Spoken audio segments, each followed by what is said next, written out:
Hello दोस्तों, welcome to road to IIT.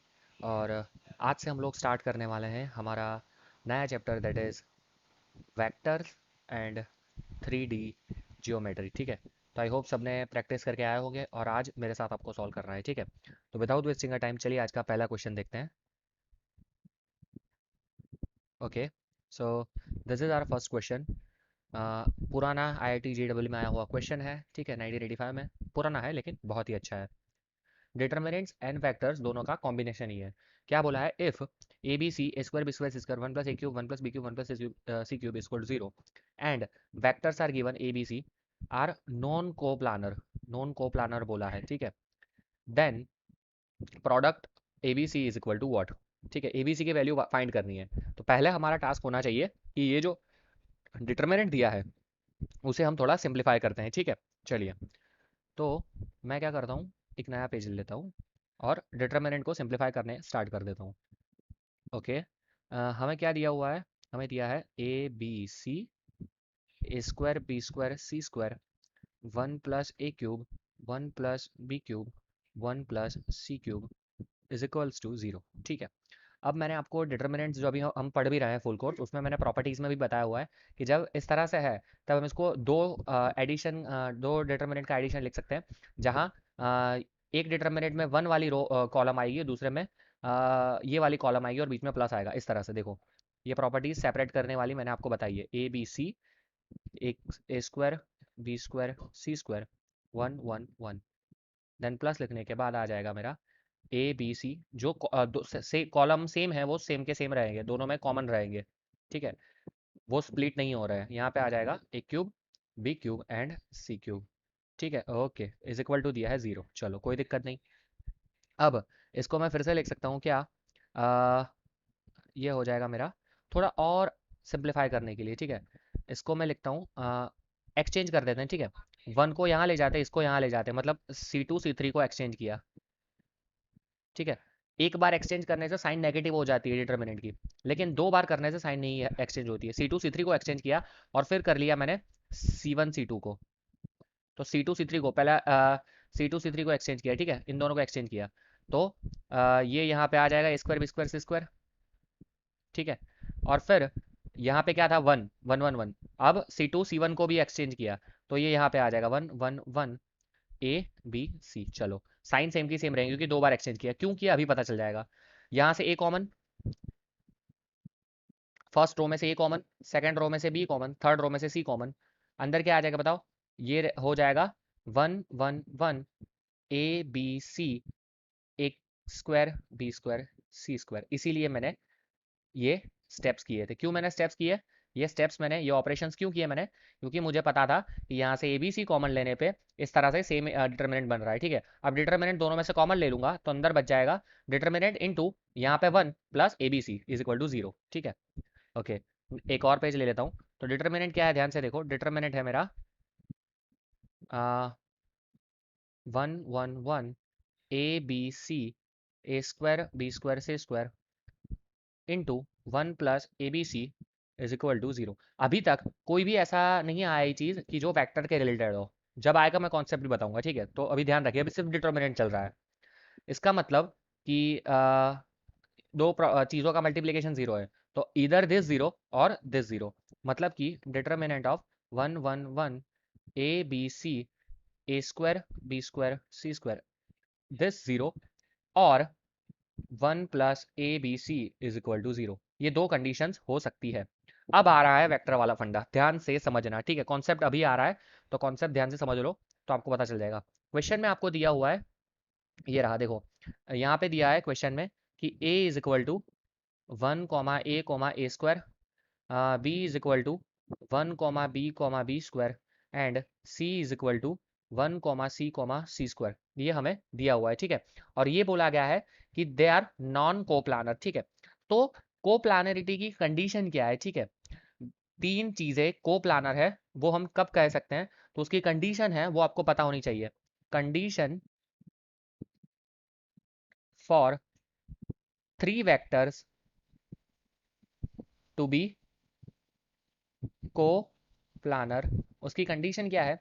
कि उसके जो कोफिशिएंट है एक्स वाई जेड के, आई जे के एक्स वाई जेड के कोफिशिएंट है वो इज इक्वल, उसका डिटर्मिनेंट क्या होना चाहिए, जीरो। मतलब कि यहाँ पे 1 a स्क्वायर, फिर यहाँ पे 1 b स्क्वायर, 1 c स्क्वायर, ये क्या होना चाहिए पता है, ये होना चाहिए जीरो। अब देखो को प्लानर की कंडीशन है कि ये डिटर्मिनेंट होना चाहिए जीरो, बट हमें बोला है नॉन को प्लानर, मतलब कि ये क्या होगा, नॉट इक्वल टू जीरो। ये क्या हो जाएगा, नॉट इक्वल टू जीरो। तो यहाँ पे देखो यही चीज बन रही है, ठीक है, यही चीज बन रही है, बट यहाँ पे हम लिख सकते हैं कि दिस कांट बी जीरो, ये जीरो नहीं है। क्यों, this can't be zero, why, this can't be zero, ये जीरो क्यों नहीं है, बिकॉज हम लिख सकते हैं because in the question they have given कि a vector b and vector c are non co-planar, ठीक है, नॉन को प्लानर है ये, ठीक है। तो नॉन को प्लानर है तो इसीलिए ये क्या हो जाएगा, नॉट इक्वल टू जीरो, ये कंपलसरी होगा, this compulsory has to be not equal to zero. अगर ये नॉट इक्वल टू जीरो है और प्रोडक्ट तो जीरो है, मतलब कि this has to be zero, and this has to be zero, मतलब कि 1 plus A B C is equal to zero, that means a B C is equal to -1, which is my correct answer. I hope सबको समझ में आया होगा, -1 is my correct answer. So यहाँ पे मेरा आंसर हो जाएगा -1। आई होप सबको समझ में आया होगा। फिर से मैं एक बार सबको बता देना चाहता हूँ कि को प्लानर है तो उसकी कंडीशन क्या होनी चाहिए।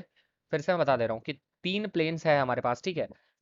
यही कॉन्सेप्ट यहाँ पे है पहले क्वेश्चन का, कि हमारे पास 3 वेक्टर्स है, A bar B bar and सी बार, या वेक्टर ए बी सी भी हम बोल सकते हैं, कोई दिक्कत नहीं है, ठीक है। Are no non coplanar if जो if a B c is not equal to zero, ABC is not equal to zero. I hope ये चीज़ सबको समझ में आ गई होगी। ये है मेरी नॉन को प्लानर की कंडीशन, ठीक है। और इसको, ये जो बॉक्स वाला है उसको मैं मैट्रिक्स के फॉर्म में लिख सकता हूँ, ठीक है। This is nothing but a scalar product, scalar product को हम ऐसे रिप्रेजेंट करते हैं, ठीक है। 1 1 1, एक्चुअली ये आएगा अगर मैं ए को रिप्रेजेंट करूँ A1 आई कैप प्लस A2 जे कैप प्लस A3 के कैप, तो यहाँ पे आ जाएगा ये A1 A2 A3। इसी तरह से ये आ जाएगा B1 B2 B3, और ये आ जाएगा C1 C2 एंड C3, ठीक है। This should be not equal to zero, non coplanar के लिए। कोप्लानर के लिए this should be equal to zero. I hope ये कंडीशन सबको याद रहेगी, ठीक है। चलिए अब आगे बढ़ते हैं और हमारा नेक्स्ट क्वेश्चन लेते हैं, जो मैंने यहाँ पे लिखा नहीं है, मैं यहाँ पे अभी क्वेश्चन लिखूंगा, ठीक है। ये आया है प्रीवियस IIT JEE में, IIT आया हुआ है 2006 में, ठीक है। क्वेश्चन क्या है मैं यहाँ पे लिखता हूँ, A इज इक्वल टू मुझे दिया गया है i cap plus 2 j cap plus k cap, then B is equal to मुझे दिया है i cap minus j cap plus k cap, and C vector दिया है मुझे i cap plus j cap minus k cap, ठीक है। चलो अब मुझे बोला गया है कि a vector is coplanar to A and B, ठीक है। ये जो ए एंड बी है उसके को प्लानर है एक और, suppose anything any another vector is coplanar to vector A and B, ठीक है।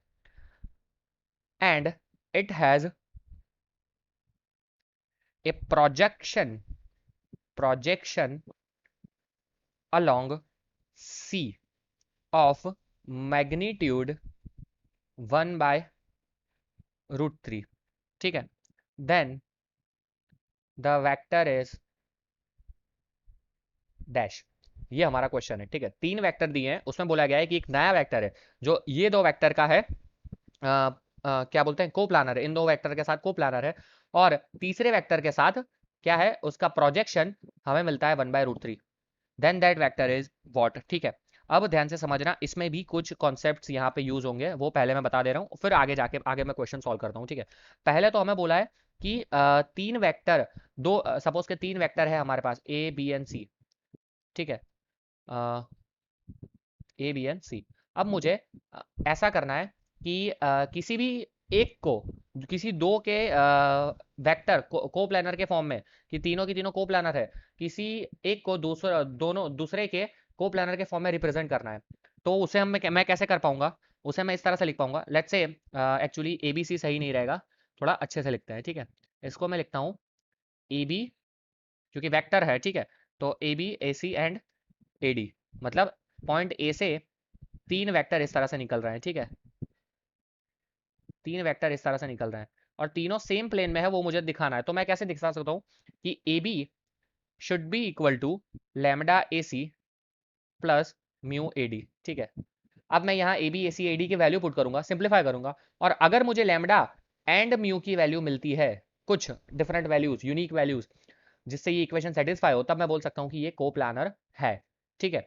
This is the condition. तो हमें यहाँ पे बोला गया है कि कोई एक नया वेक्टर है, कोई एक नया वेक्टर है जो इन दो वेक्टर्स के कोप्लानर है, कोई दिक्कत नहीं है। तो मैं क्या करूंगा, लेट्स अज्यूम कि वो वेक्टर है मेरा आर, उसे मैंने अज्यूम कर लिया कि वो वेक्टर है मेरा आर, ठीक है। Sorry, just a second. R r वो मेरा वेक्टर है, ठीक है। तो आर है मेरा वेक्टर, तो R is coplanar to A and B. R is coplanar to A and B बोला गया है, ठीक है। So R bar is equal to A bar plus T B bar, ठीक है। यहाँ पे हम T T A bar plus B bar भी अज्यूम कर सकते हैं। मैंने क्या अज्यूम किया है, A bar plus T B bar. This is the standard form actually. हम लाइंस में भी इसी तरह से करते हैं, लाइंस में भी हम इसी तरह से करते हैं कि फर्स्ट को हम कोफिशिएंट उसका 1 अज्यूम करते हैं और दूसरी के साथ हम लैम्डा लेते हैं, ठीक है। जब हमें कोलिनियर लाइंस के लिए नई लाइन का इक्वेशन बनाना होता है, जब दो लाइन कोलिनियर हो और उसके साथ तीसरी लाइन का हमें बनाना होता है, तब भी हम इसी तरह का कोई फॉर्मूला यूज करते हैं। सिमिलरली हम प्लेन के लिए भी यूज करेंगे कि सपोर्ट कि एक आर बार वेक्टर है, वो ए और बी के साथ को प्लानर है। तो लेट्स अज्यूम कि r r vector is equal to a vector plus T b b vector, ठीक है। अभी हमारे पास आर वेक्टर हमें फाइंड करना है, ठीक है। तो आर वेक्टर क्या हो जाएगा, आप बताओ मुझे। R vector is equal to a vector, हमें पता है ए वेक्टर क्या हमें दिया है, i cap plus 2 j cap plus k cap plus t vector, t that is any constant, वो ए हो सकता है, बी हो सकता है, सी हो सकता है। हमारा एक्चुअली हमें आंसर आर बार फाइंड करना है, ठीक है। हमें एक्चुअली आंसर क्या फाइंड करना है, आर बार। अब हमें ए बार पता है, हमें बी बार पता है, सिर्फ हमें टी की वैल्यू फाइंड करनी है। जैसे ही टी की वैल्यू मिल जाए, हमें यहाँ पे पुट कर देंगे, हमारा आंसर आ जाएगा। That's simple only. अब बी की वैल्यू, ए की वैल्यू हमने पता है, बी की वैल्यू हमें पता है। बी की वैल्यू क्या दी है, बताओ मुझे। बी की वैल्यू है आई माइनस जे प्लस के, आई माइनस जे प्लस के। तो इसमें मैं क्या करता हूँ, आई फैक्टर, जो आई कैप है उसके साथ कोफिशिएंट कॉमन ले लेता हूँ। तो ये 1 माइनस, ये हो जाएगा 1 प्लस टी, प्लस यहाँ से जे कैप कॉमन, तो यहाँ पे 2 माइनस टी, ठीक है। टी अंदर मल्टीप्लाई हो जाएगा। आई होप सबको समझ में आ रहा होगा कि ये कैप कॉमन, यहाँ पे 1 प्लस टी। चलो, ये मेरा आर बार तैयार हो गया। सिर्फ मुझे टी की वैल्यू चाहिए और आर आर जो मुझे चाहिए मेरा वेक्टर, वो रेडी है। अब टी की वैल्यू कैसे फाइंड करेंगे, उसके लिए मुझे एक और चीज दी है। मुझे दिया है कि अब जो ये आर वेक्टर बना है, उसका प्रोजेक्शन ऑन सी, उसकी मैग्नीट्यूड मुझे दिया है 1/√3। अब उसका प्रोजेक्शन का मीनिंग क्या हुआ, उसका प्रोजेक्शन हुआ कि आर कैप का जो सी के यूनिट वेक्टर होता है, सी का यूनिट वेक्टर मतलब कि C vector divided by mod of C, ठीक है। मतलब कि vector upon its magnitude, that its unit vector. तो इसके साथ जो इसका डॉट प्रोडक्ट होगा, that will be give my projection, that is 1/√3। ये बहुत ही इंपॉर्टेंट है, ठीक है। एक सेकंड, कलर डिफरेंट लेता हूँ। ये बहुत ही इंपॉर्टेंट है ये फॉर्मूला, कि कोई भी वेक्टर के साथ प्रोजेक्शन फाइंड करना हो तो हम क्या करते हैं, उसके यूनिट वेक्टर के साथ हम उसका डॉट प्रोडक्ट लेते हैं, ठीक है। तो वो हमें मैग्नीट्यूड देता है, डॉट प्रोडक्ट हमेशा एक कांस्टेंट वैल्यू देता है, तो यहाँ पे हमें कांस्टेंट वैल्यू देगा। अब देखो, आर आर कैप मुझे पता चल गया है। आर कैप मुझे क्या पता चला था, 1 × 1 + t, ठीक है।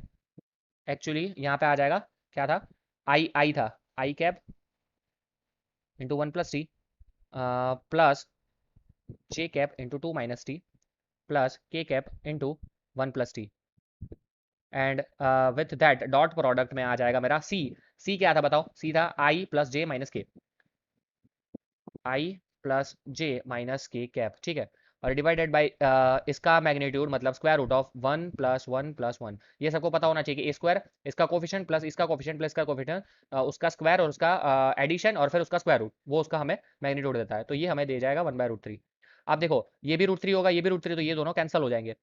लेकिन यहाँ पे आता है एक बड़ा सा स्टंट, कि ये जो चीज होती है ना, ये पूरी होती है मोड में, इस तरह से, ठीक है। तो ये पूरी चीज होती है मोड में। बच्चे ये मोड करना भूल जाते हैं, लेकिन हमें नहीं भूलना है, ठीक है। Mod of this is equal to 1/√3, magnitude पूछा है, ठीक है। अब I product, I dot I क्या होता है 1, जे डॉट जे 1 होता है, के डॉट के भी 1 होता है। तो इसको मैं, ये मेरे लिए हो जाएगा 1 प्लस टी, यहाँ पे हो जाएगा प्लस 2 माइनस टी, एंड यहाँ पे -1 के साथ मल्टीप्लाई होगा तो -1 प्लस टी उसका मोड, और वो इज इक्वल टू मेरा आ जाएगा 1। तो ये क्या हो जाएगा बताओ मुझे, ये हो जाएगा मेरा is equal to mod of, यहाँ पे टी टी एक दूसरे को मार डालेंगे, यहाँ 3 हो जाएगा, 3 - 1 दैट इज 2, और यहाँ पे आ जाएगा -t इज इक्वल टू 1। अब देखो मोड हटेगा तो प्लस और माइनस आएगा, मोड हटेगा तो प्लस और माइनस आएगा, तो 2 - t is equal to plus और -1, that means 2 - t is equal to 1, और 2 - t is equal to -1, that means t is equal to 1, और t is equal to sorry t is equal to 3।